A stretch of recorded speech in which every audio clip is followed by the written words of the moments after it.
Welcome to today's episode of Cultivate Ag. Join me as we hear from our peanut specialist, Dr. Dan Anco, as he speaks to us today about peanut varieties and management. Dan will show us a variety-specific pictures according to plant growth and disease ratings among the tests he conducted during the previous growing season.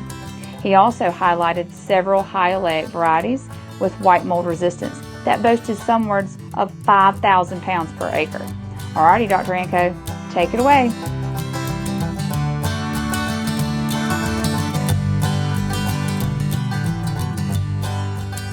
So first, I've got a couple slides from a on-farm trial.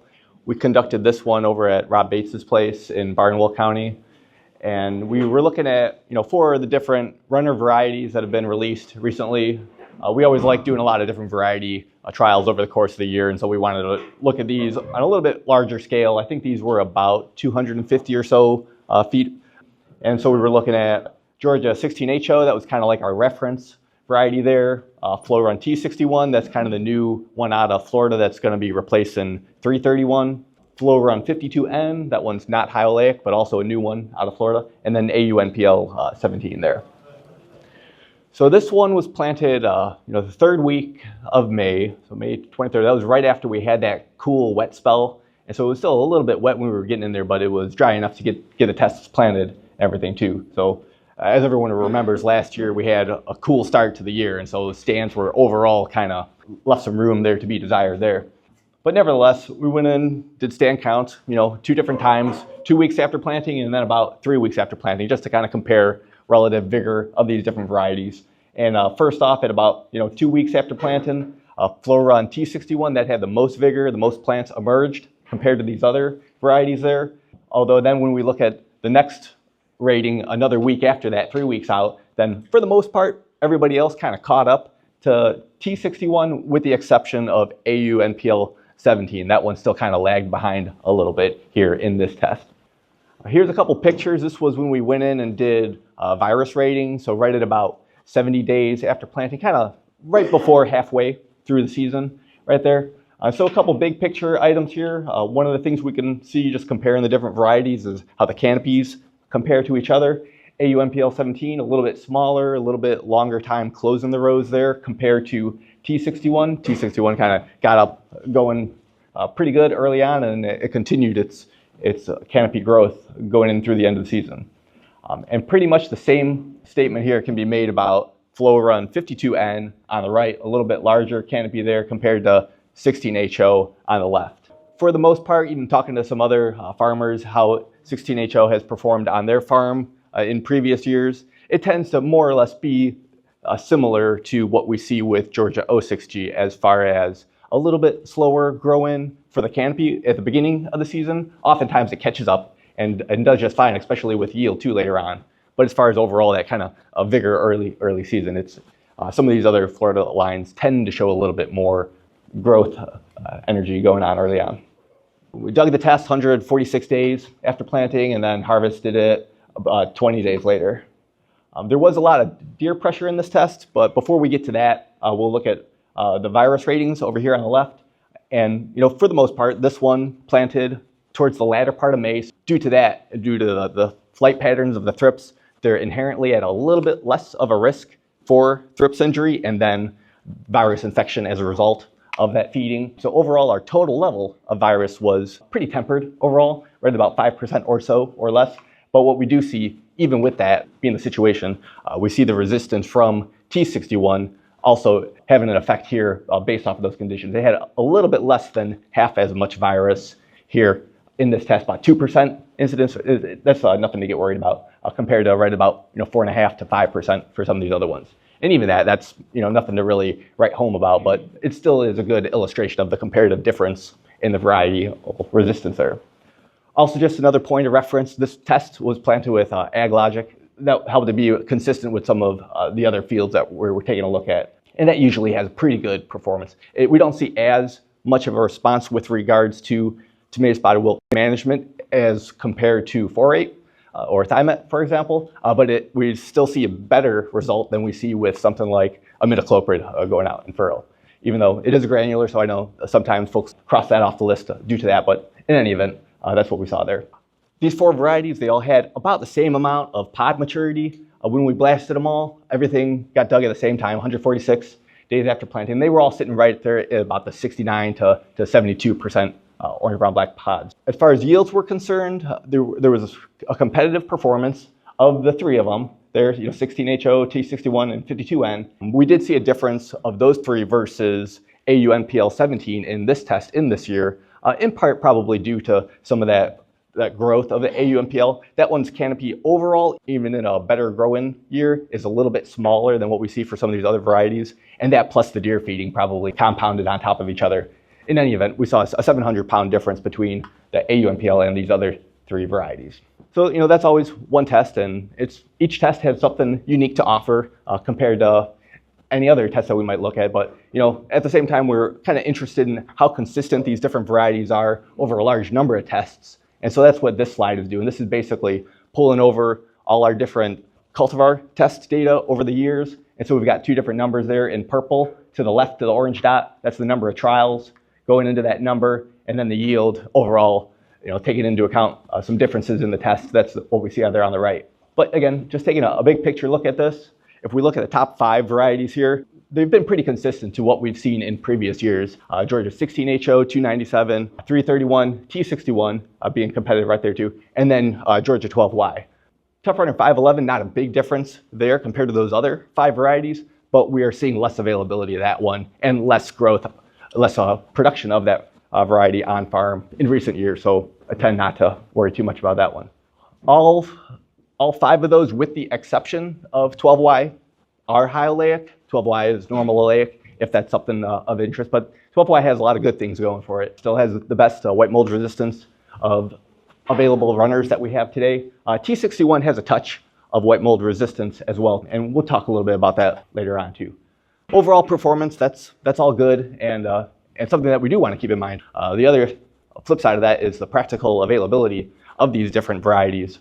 And so that's kind of what this table is looking at. This is the certified seed acres coming out of Georgia, South Carolina, Florida, and Alabama. The varieties in blue, those are the ones that we're seeing more availability of coming out of this previous year compared to 2 years ago.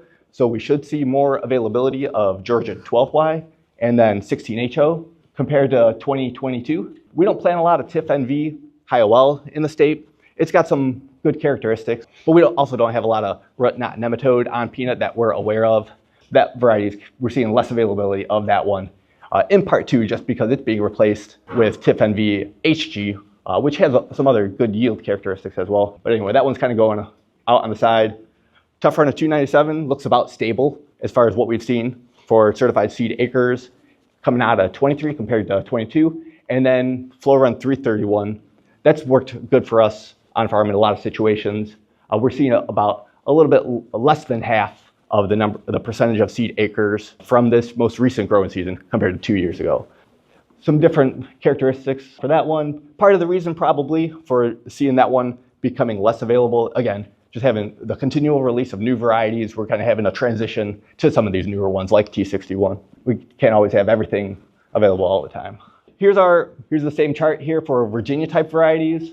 The top 3 performers here, Walton, Bailey 2, and NC20. Of those 3, NC20 and Walton might have a touch longer maturity, maybe about 4 or so days compared to Bailey 2. And that's one of the reasons oftentimes when we're planting Virginia varieties is to take advantage of that shorter maturity period. If we were growing a large number of Virginia acres, for example, having a little bit of a variation there in maturity length could let us spread them out a little bit, but we can do the same thing with planting date if conditions are all good there too. All things considered, Bailey 2 probably still the best overall Virginia variety based off of our data. And then there's some other new ones coming down the pipeline as well, like AU Barkley. It's been all right. Georgia 19 HP in our variety trials, it tends not to yield as well as some of these other varieties like Bailey 2, for example. It does have some other good characteristics going for it, and talking to guys who have grown it, they have liked it. It does tend to exhibit more runner characteristics, especially with regard to the canopy size. That's because its parentage is 2 different runners, but it does qualify for that USDA definition, 40% fancy pods or more, which then can classify it as a Virginia market type and then be sold for that purpose. That one tends not to show as much of a pod maturity as traditional Virginia varieties. So that's just another kind of good thing to keep in mind. So maybe ballpark settling out right at about 65% or so orange, brown, black pods for 19 HP compared to maybe looking 70% or more for something like a Bailey 2. Another thing, without going into too much detail, one of the things we've been looking at over the years is what's the economic thresholds, when are the good trigger points for digging different varieties based off of how mature that they are. And traditionally, looking at some of the runners, we're looking at about 75% orange, brown, black pods. That's going back to work that was done with Flow Runner. It had its heyday about 50 years or so ago. We've had a lot of different advancements and changes in variety genetics over the years. More recent varieties tend not to get to that high of a level of pod maturity under our growing conditions. A lot of times for something like 297, 331, or 16HO, they tend to hover right at about 55% or 60%. We could sometimes see them get pushed a little bit more, but usually we're not seeing more than 70% orange, brown, black pods for some of those other varieties. One of the things we wanted to do was, in addition to looking at individual thresholds for individual varieties, is there some kind of like big picture moving target piece of information that we could take into account? And that's what this kind of data was looking at. We took 12 different experiments, looking at a lot of different varieties in there. I think they were all runner varieties over the years. And we did see a consistent relationship there. As a variety is on the way to optimal economic value for that year in those conditions, it tends to have at least 1% orange, brown, black pod increase per day.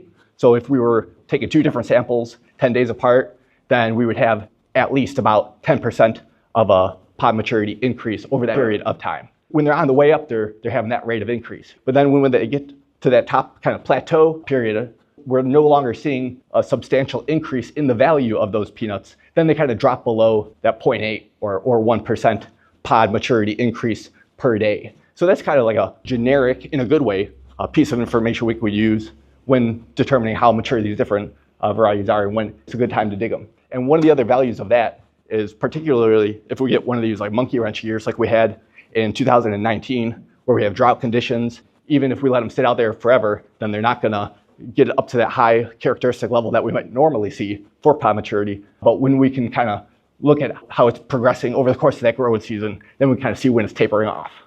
So here's an example here. If we took two different samples, one's at 48% orange, brown, black pods on day one, and we go back in there 10 days later, and then it's at 54% orange, brown, black pods. That's what we get, a 6% over that period of time, 10 days, dividing it out. So that's 0.6% per day over that period of time. Based off of that information, even though normally we might want to see it going above 60% or 70% orange, brown, black pods, that would be an indication to dig those peanuts in that year based off of the growing conditions and the response that we're getting off of that variety. And so, that's all nice information. But here's some of the results that we saw out of our digging test for our runner varieties from last year. And this includes runner varieties that were not included in the data set as well. So for example, with Flow Run 52N, going from 141 days out to 146 days, at 5 days difference, that relationship that we take a look at over there. And what we see basically from here is that the relationship kind of holds true under this. We didn't get any increase under that condition. I mean, there's always going to be variability from plot to plot and all that stuff in a field. We didn't get a high rate of in the pod maturity of that variety, and so that would indicate it's time to dig them at that 146 days. Since this was one of our tests, we were already planning on going out there a little bit later, so we had another a later digging date, 153 days. While we saw a slight increase in the amount of pod maturity and a slight increase in the amount of yield, overall, we didn't get a significant increase there, so it was costing us a little bit more time under that condition.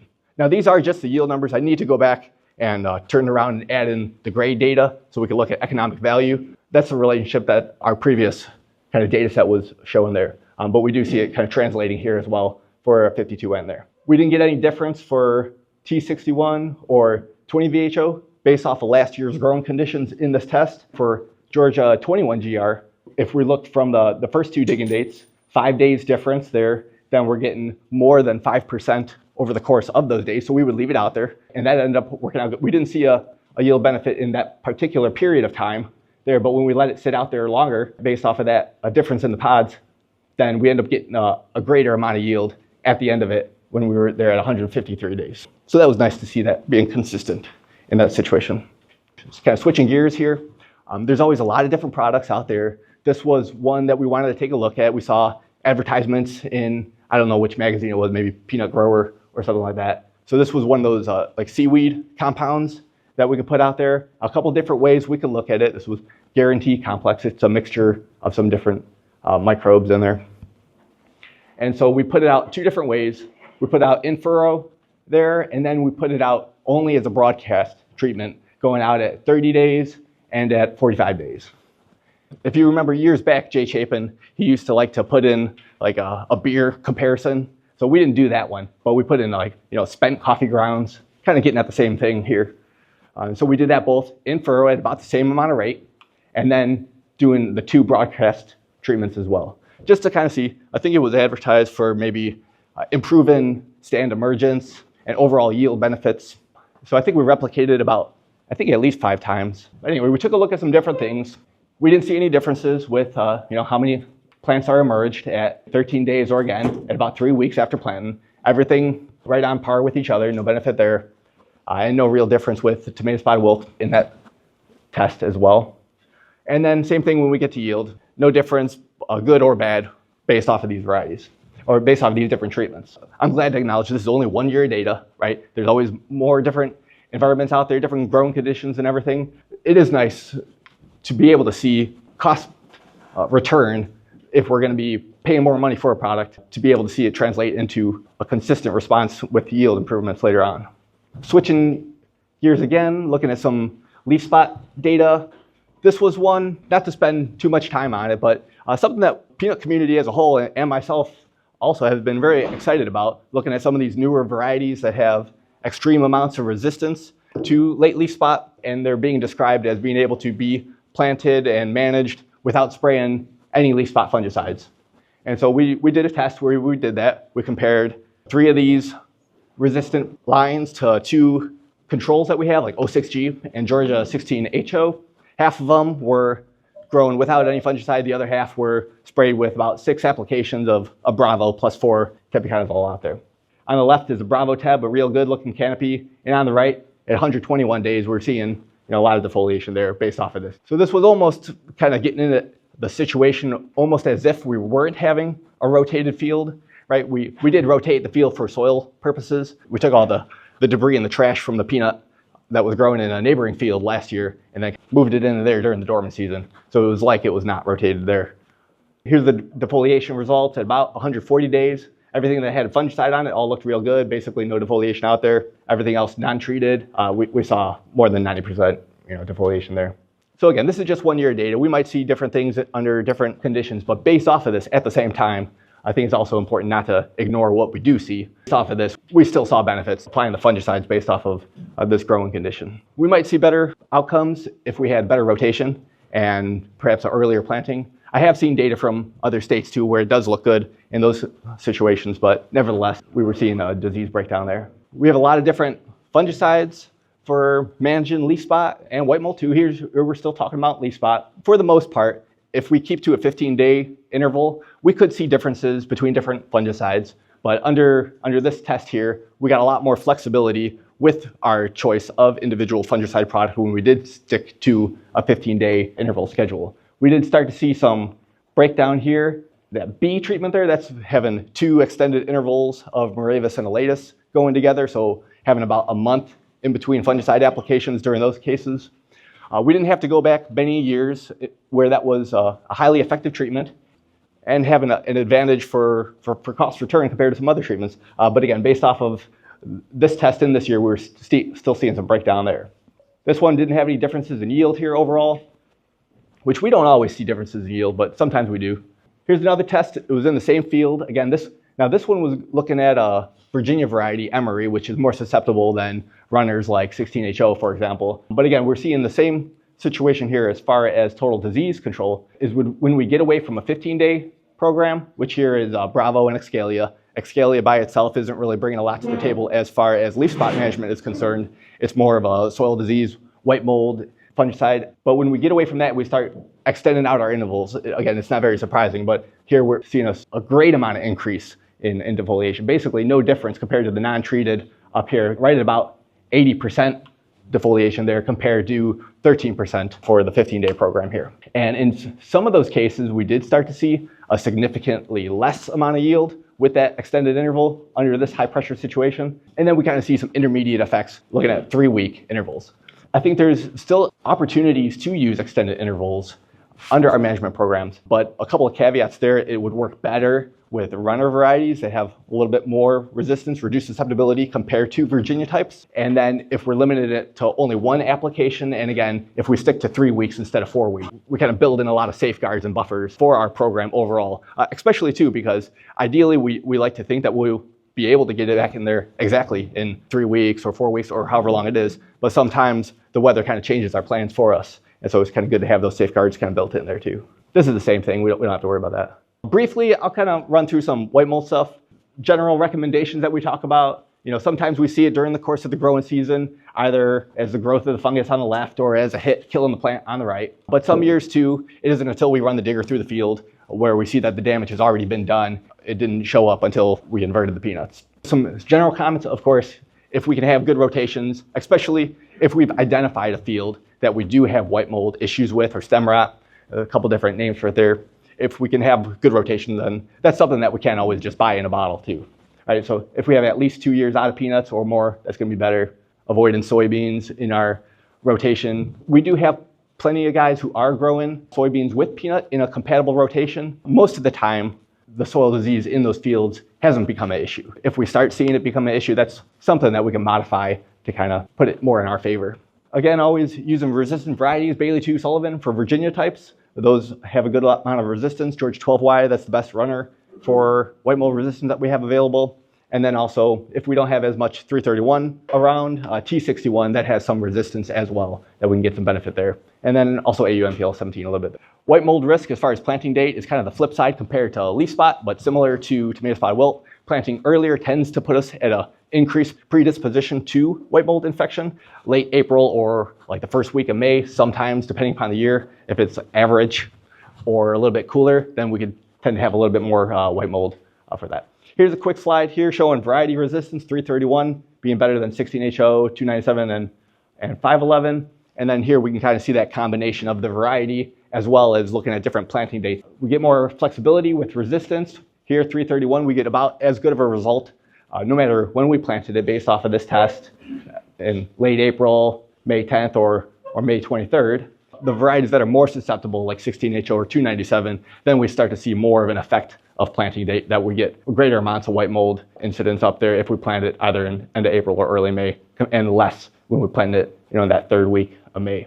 Fungicides, ideally, folks are good about this already as far as starting our fungicide programs that have activity for white mold at no later than 60 days. If we get a hot year, just to put that into context, from May 1st to June 14th, that's about a little bit over 900 cumulative degree days compared to our 9-year average, about 780 cumulative degree days there. If we get a hot beginning of the growing season, then add a fungicide that has activity towards soil disease at that 45-day application, for example. And this could be something, even if we're just putting out a Bravo in there, we could add a little bit of tebuconazole to it, or we could do a standalone product like Lucento or Preexor that'll give us some activity there too.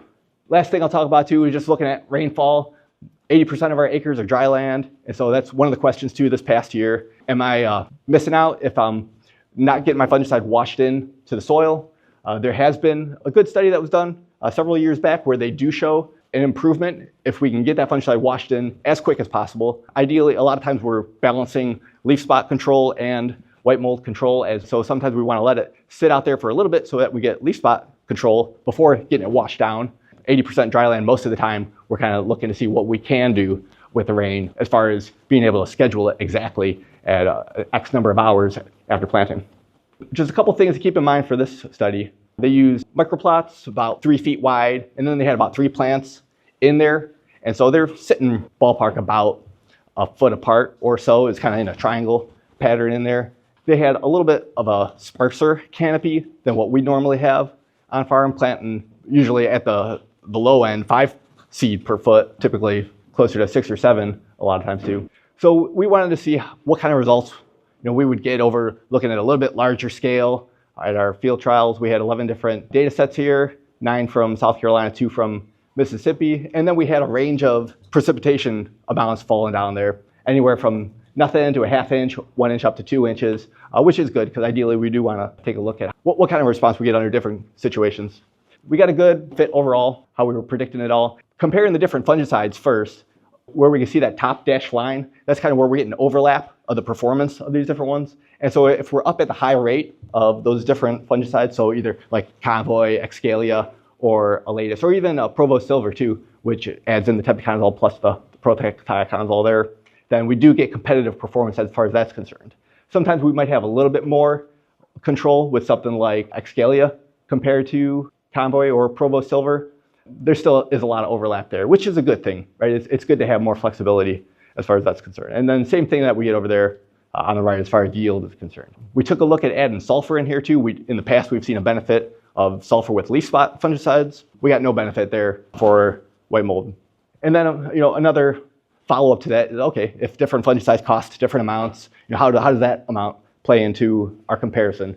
And so when we look at the amount of control that we get per dollar spent on the fungicide here, and again, this is just from one source that I was able to get information from.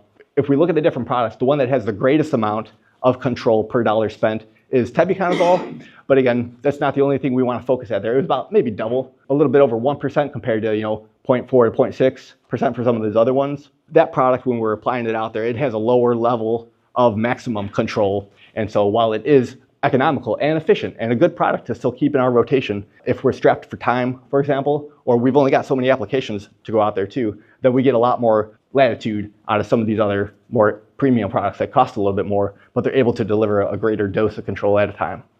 As far as rainfall is concerned, we do get a benefit there over the 2 days that are following application. But again, it's not as much as what we see with the tebuconazole application there too. So if we get about 0.4 of an inch, we get about 1% control, which is roughly about a third is what we saw with tebuconazole there. So we do get benefit from the rainfall, but again, it isn't to the point where we're wasting our time if we're not getting the rainfall on bringing it down there. It is going to help. It is a good thing if we take advantage of it. That's great. It's also good to know that we're still getting benefits out there without the rainfall. When we take into account some of the conditions of the previous study that looked at that too, we get about the same amount of contribution of rainfall compared to what we saw in our data there, right at about 1.4 or 1%. Looking at yields, 0.4 of an inch, at least at $485 per ton contract price, comes out to be about $20 per acre benefit there compared to not having the rainfall. That's kind of going 2 ways, both for washing the fungicide, getting better control, and for just having the water availability for producing pods, which it needs that to do that anyway.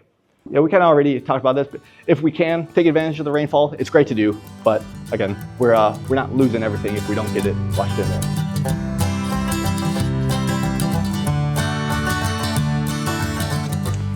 Gracious, Dr. Anco, it sounds like you and your crew have been pretty busy with all the peanut plot work. We sure do appreciate it. Thanks, Dan. That's going to wrap us up for today's peanut presentation. I enjoyed learning more about how to better time our runner and Virginia digging strategies, as well as the best management strategies for that old pesky late leaf spot. Remember, staying informed and adaptive is key in our ever-evolving landscape of agriculture. Thank you for tuning in to Cultivate Ag Podcast, where we take you from the classroom to the cab. Stay tuned for our next episode. Clemson Extension is always striving to better serve our growers, as we hope this podcast will simply add another tool in your toolbox. From our classrooms to your cabs, we wish you a successful growing season.